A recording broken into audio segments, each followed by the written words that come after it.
नमस्कार मित्रों, आज युग चिंतन में सर्वथा त्याज्य है मांसाहार। आहार जीवन का आधार है। हर प्राणी का अस्तित्व आहार पर निर्भर है।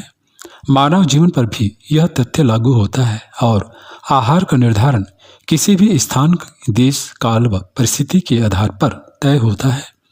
लेकिन इसके साथ व्यक्ति परिवार के स्वास्थ्य से लेकर उसकी आर्थिक स्थिति तक उनके मानसिक एवं सामाजिक प्रभाव आदि को भी नज़रअंदाज नहीं किया जा सकता।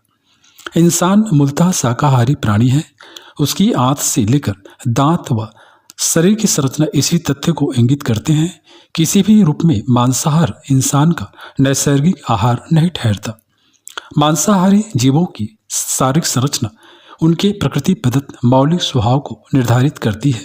जैसे उनके लंबे नाखून, नुकीले दांत होते हैं व आंतों में विशेष प्रकार के जैव रसायनों का स्राव होता है जो कच्चे मांस को गलाकर पचाने में समर्थ होते हैं, जबकि इंसान में ये क्षमताएं नहीं पाई जाती। इंसान के लिए पहले तो किसी भी रूप में मांसाहार आदर्श भोजन की श्रेणी में नहीं आता। मांस भक्षण को शारीरिक पोषण व शक्ति का आधार मानना एक भ्रांति ही मानी जाएगी। हाथी, गैंडे से लेकर जिराफ व घोड़े जैसे विश्व के सबसे शक्तिशाली एवं स्फूर्तिवान प्राणी सब शाकाहारी ही हैं। इंसान में ही कितने शाकाहारी पहलवान हुए हैं और आज भी हैं जो किसी भी रूप में शक्ति, स्फूर्ति व आरोग्य में मांसाहारियों से कम नहीं रहे, बल्कि उन पर भारी ही पड़ते देखे जा सकते हैं। सबसे विचारणीय पक्ष है मांसाहार से जुड़ी जीवहिंसा। किसी भी रूप में निरीह जीवों की हत्या कर अपनी स्वाद लिप्सा की पूर्ति को उचित नहीं ठहराया जा सकता। यह सर्वथा एक पापजन्य कृत्य है, घृणित एवं त्याज्य कर्म है। कोई भी आध्यात्मिक ग्रंथ मांसाहार की इजाजत नहीं देता। महाभारत में कहा गया है कि जो व्यक्ति दूसरों के मांस से अपना मांस बढ़ाना चाहता है, उससे नीच और निर्दयी मनुष्य दूसरा कोई नहीं। मांस न तो घास से और न ही लकड़ी से और न ही पत्थर से पैदा होता है। मांस प्राणी की हत्या करने पर ही मिलता है। इसलिए मांस खाने में दोष है। जैसे हर व्यक्ति को अपना प्राण प्रिय होता है, वैसे ही सभी प्राणियों को अपने अपने प्राण प्रिय होते हैं।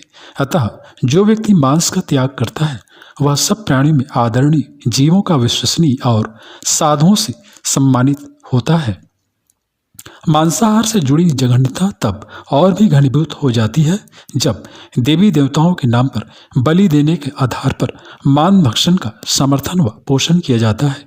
यह किसी भी रूप में किसी सभ्य एवं सुसंस्कृत समाज का अंग नहीं माना जा सकता और देव संस्कृति में तो कहीं से भी इसका कोई स्थान नहीं हो सकता।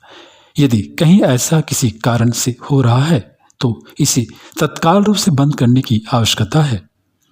आश्चर्य नहीं कि आइंस्टीन जैसे वैज्ञानिक शिरोमणि कहा करते थे कि शाकाहार का हमारी संस्कृति पर गहरा प्रभाव पड़ता है और यदि विश्व शाकाहार को अपना ले तो इंसान का भाग्य पलट सकता है। अपनी समय की विभूति लियोनार्डो दा विंची तो पिंजरों से कैद पक्षियों को खरीदकर उन्हें उड़ा दिया करते थे।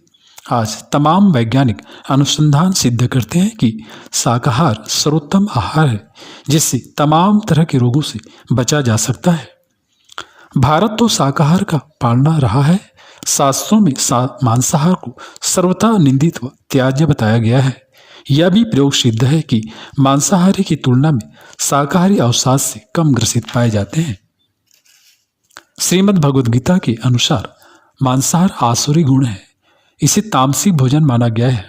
इस तरह का भोजन व्यक्ति की आलसी, रोगी व दुखी बनाता है। महाभारत में कहा गया है कि कोई व्यक्ति यदि 100 अश्वमेध यज्ञ करता है और दूसरा व्यक्ति जीवन पर्यंत मांस का हाथ भी नहीं लगाता तो दोनों में शाकाहारी को अधिक पुण्य मिलेगा। इस तरह शाकाहार हर रूप में वरेण्य है। मित्रों, यदि मांसाहार किसी रूप में हमारी जीवन शैली का हिस्सा रहा हो तो उसे समय रहते त्यागने में भलाई है, समझदारी है। शाकाहार एक स्वस्थ, निरोग, सुखी एवं हर दृष्टि से समुन्नत जीवन का आधार है। इसे स्वयं अपनाए व परिवार तथा समाज में इसके प्रचलन को प्रोत्साहित करें। इसी में देव संस्कृति की सच्ची सेवा व प्रसार का भाव भी अंतर्निहित है।